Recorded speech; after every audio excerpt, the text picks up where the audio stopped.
going down, everybody? Welcome back to a brand new interview right here on Cassius Morris Official. Real quick before we hop in, a reminder to smash that subscribe button down below if you enjoy the free content that I'm putting out every single day. Also, make sure to like this video and hit the notification bell so you don't miss any updates that I'm posting on the channel. Today, it's a pleasure to be joined by talented Edmonton singer-songwriter Josh Sahunta. Josh recently released his album To Be Loved Volume 1, which is currently up for the Adult Contemporary Album of the Year Juno. This is a huge milestone moment in Josh's career, and it's awesome to have him on the program here with me to speak on it. So without further ado, let's hop into my conversation with Josh Sahunta.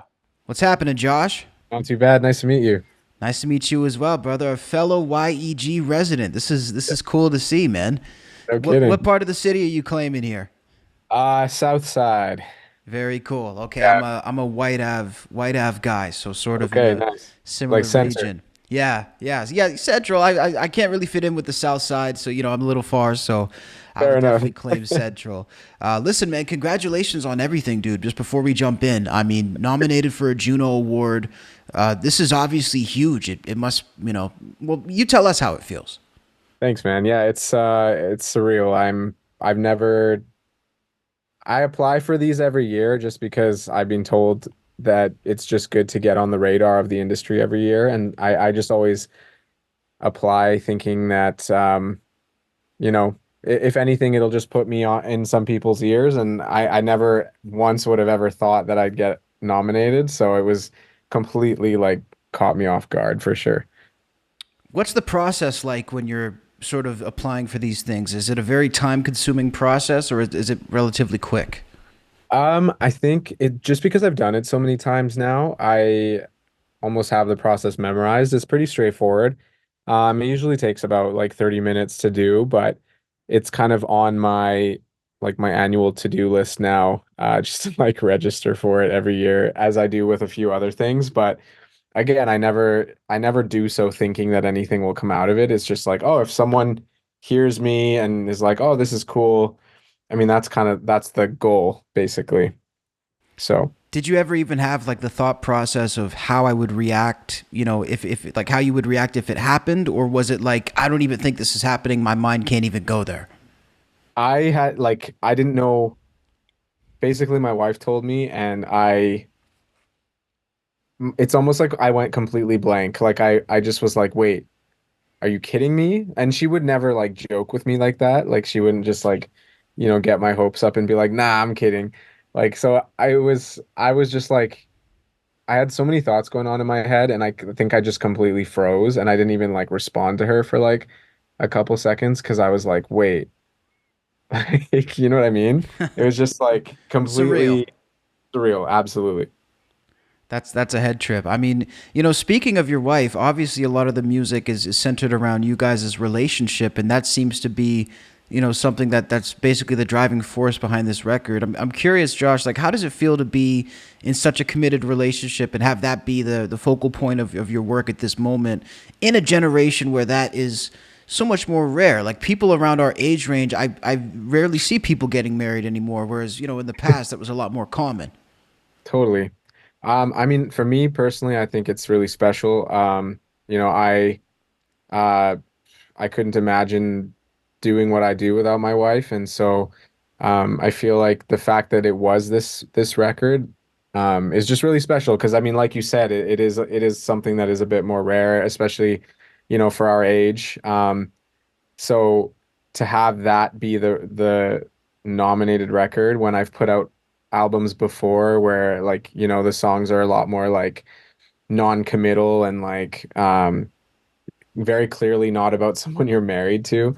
And those ones just haven't really like hit well for me. But then to like be as authentic to myself as I can be with writing this record, it's really encouraging for me to see that that's the one that did what it did because I always feel a little bit, I felt kind of self-conscious and I joked to my wife about this as well. Like, like now none of my songs are going to be relevant. Like now everything I write is not going to is not going to be But it was the relevant. opposite.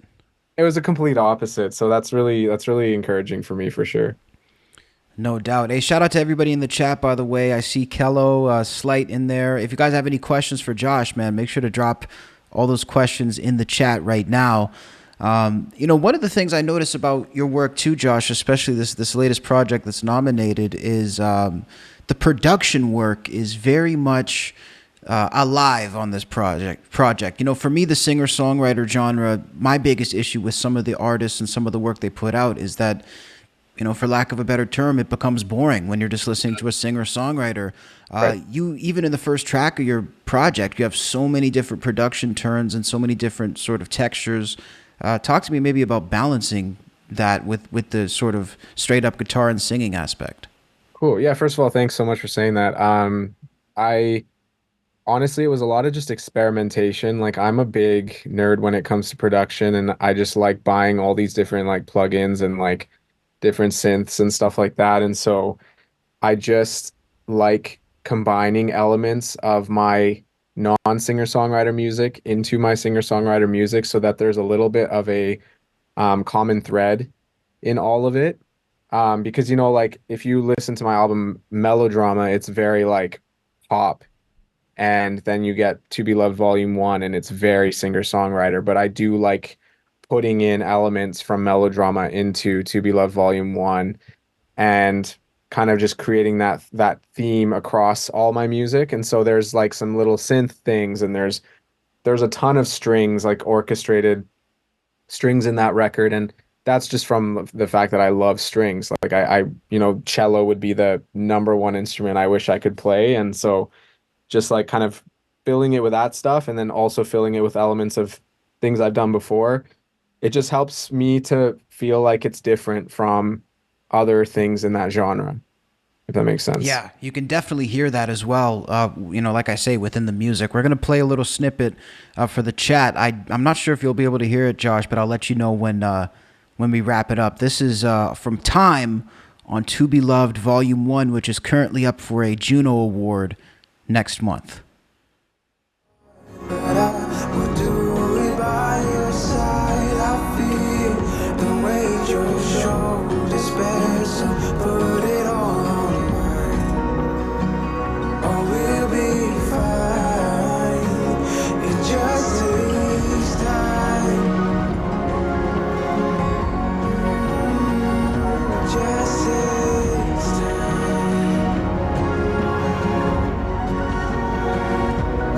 Like I was saying to the audience, man, definitely very, deep textures in there.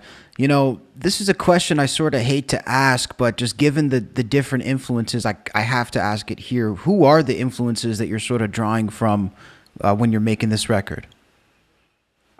This record actually in particular, there's an artist called Novo Amor, and he's kind of, I mean, it's funny because people who know about him love him. And then, so there's two camps. It's like the people who know him and love him, and then the people who don't know him. Okay. I have yet to meet somebody who knows who he is and doesn't like his music. Right. But he's from Wales, and basically it's like if you think of like Bon Iver, Hmm. but a lot more approachable. Like Okay. Bon Iver can intimidate people sometimes because it's so musically complex that it's like it's almost like not fun to listen to unless you really get it and unless you're really invested in that kind of music. Whereas Novo More kind of sounds like Bon Iver, but he's a lot more like approachable to your average music fan who doesn't want to like go through the complexities of listening to Bon Iver. Right. And so, his music is such a huge influence on my production and just the atmospheric textures that I put in stuff. And the guitar sounds that he uses and like the synths and all that kind of stuff. So I would say for this record in particular, like he was probably the biggest influence for sure. Very cool. TFT Outdoors in the chat, he wants to know when you actually started writing songs. Yeah, I started writing songs in high school. So I turned 30 in a couple months, and so I it's been a while since I was in high school, but um I think it was 12th grade. I just kind of discovered well actually I knew about Ed Sheeran for a while, but I was just kind of like becoming a huge Ed Sheeran fan in like high school. And this was as his career was kind of like blowing up. And I would start basically rewriting Ed Sheeran songs. Like I would Okay. take take his chord progressions and I would try to write my own lyrics over them and like as if I wrote an extended version of one of his songs. Hmm. And I just did that for a while and no one's ever heard them and like no one's ever, I've never showed them to anybody, but they were just my way of learning how to like tell a story through music. And then eventually when I got more confident, I started instead of like ripping off Ed Sheeran, I started trying to do my own songs and that just eventually progressed over time. I like that. Yeah, you have to find a sort of jumping off point from somebody that influences Yes, you, I'd imagine, to even get started. absolutely. For sure. NYC Clout in the chat says, how does your wife feel about your music and do you have any kids? I know we spoke a little bit on this, but maybe not exactly on her reaction. Yeah, no, she's it's funny because she very much is like she keeps me very grounded in the sense that like she doesn't get overly like visibly excited about things. Okay. And to see her excitement about this Juno nomination was actually really special for me because I know that she tends to be very like neutral about things and not neutral in a bad way, but like neutral as in like I'm a very like emotive person and when something good or bad happens to me, it's very obvious on my face how I feel about it. Whereas for her, she tends to just keep her cool no matter what. And so like just even seeing how excited she got about that Juno nomination was like super cool for me because her reaction to it was not a reaction that I typically get from her. Right. And so that was really cool. And to answer the second part of that question, we're actually expecting our first kid in a few months here in There you May. go. So Congrats. thank you so much. Yeah, so that's going to be a whole new level of change for me and a lot of inspiration for To Be Loved Volume 2 as well. So Yeah, no question. A whole world of inspiration there. I saw a TikTok that you put up, and it said, sort of as a joke, like, how does a brown boy from, the prairies of Canada get a billboard? And I thought that was funny that you were sort of, the self-deprecation there. But, I mean, is there any sort of truth to that? I mean, is that an experience that is challenging for you? I mean, maybe speak on that, because I could probably relate to some of what you've experienced. yeah, I mean, definitely it's my way of dealing with adversity is to like often make jokes about it. And like I know a lot of people who when they face adversity, they like, do their social media rants and they feel worse about it after and it just I feel like it creates just more division. But for me, I've always found that like, you know what, I'm gonna turn this into like comedy because it helps me not feel as like bothered by it. Um, and so like for that whole thing, it's like, yeah, I've definitely felt a little bit I've had a difficult time like being a South Asian artist in and trying to do like pop R&B, like indie pop music in a space that is very like dominated by like country and folk and those types of music.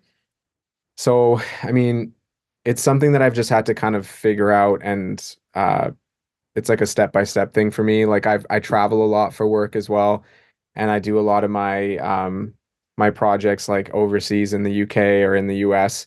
So I kind of just have to go where the work is a little bit, but my family and friends are in Edmonton, so I've kind of like tried to foster a bit as much of a community here as I can for music and definitely has times where it's very challenging, but I think I've been able to make it work so far.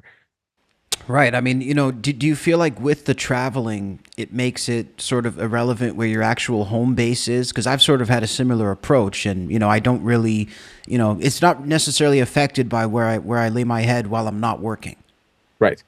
Yeah, I mean, I will say though, it does provide a little bit of difficulty when you're getting opportunities elsewhere more than you're getting opportunities where you live. Yeah. For me specifically, like I've had a ton of opportunities in London and in Nashville, Hmm. and so I find myself having to go there a lot more often than I'd ideally like to. And it's kind of getting to the point now where I'm almost like, would it be worth seriously considering moving? just because if I'm traveling there like so many times in the year, it becomes, a little bit of a burden in a way. Yeah. But then yeah, it's always tricky because like the people I love the most are here, and at the end of the day, like when I'm not Josh Sahunta the artist, I'm Josh Sahunta the person, and that person really just like cannot survive without the community I have. And so it's like to think about catering my life towards Josh Sahunta the artist and like forgetting about the needs of me as a person is a little bit scary. And so I just have to kind of like find that balance, and I'm currently in that space where I'm trying to do that. And is that harder to do with a family?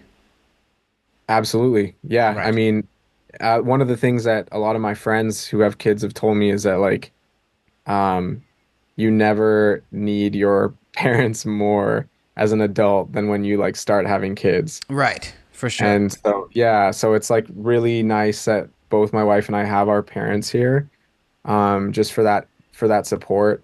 I don't know what it would be like being in somewhere like Nashville, with a baby and having to navigate that. I think it would be very difficult on my wife because I'd be gone and busy with music all the time, and she'd kind of just be by herself doing her own thing, and I don't really want to put her through that. So 100%. It's all about that balance.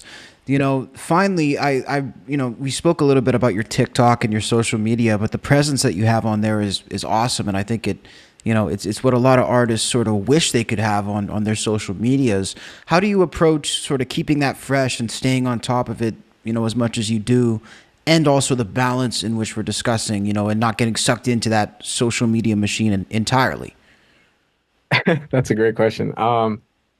Dude, honestly, I've had a hard time with social media for a long time. I've never enjoyed partaking in social media to the extent that is necessary to grow on it.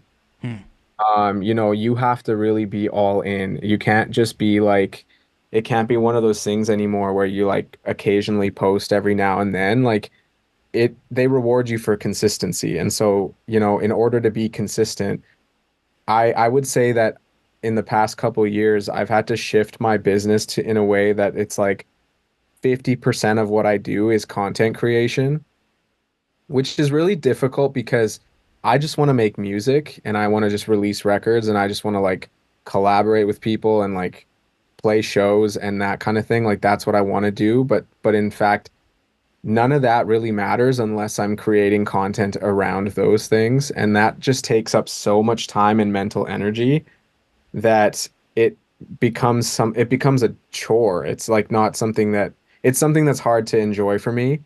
Hmm. So I think again, like I've found that like taking a bit of a more of like a comedic angle on it has been helpful for me. Yeah. And just like thinking of ideas of like what would I find funny right now? Like how could I approach this in a way that, would make someone laugh as opposed to like, here's my new song, go listen to it. It's like trying to think outside of the box, for ways to promote a song without appearing like you're promoting that song. For sure. So Yeah, yeah. that's definitely a tall order, but you're doing it well. I guess we have one more question here from TFT. He says, "Any advice for songwriters in the industry?"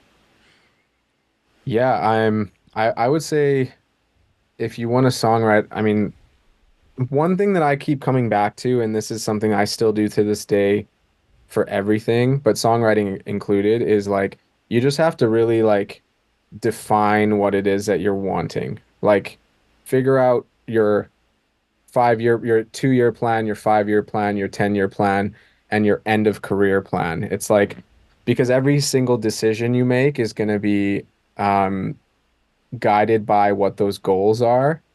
And so, if you're wanting to be a songwriter, let's say, um, what does that mean to you? Like, do you want to write songs for other artists? Do you want to write songs for yourself to put out? Because those two questions in and of themselves are gonna take you in two completely different directions. and it'll change what you pursue. It'll change what you say yes to and what you say no to. It'll change what you spend time practicing. Because even for me, like I write music for myself and for other artists, so I've kind of done this like combined thing, which is cool, but also a little bit stressful because I don't know what to put more time and effort into. Right. Because they're both completely different things.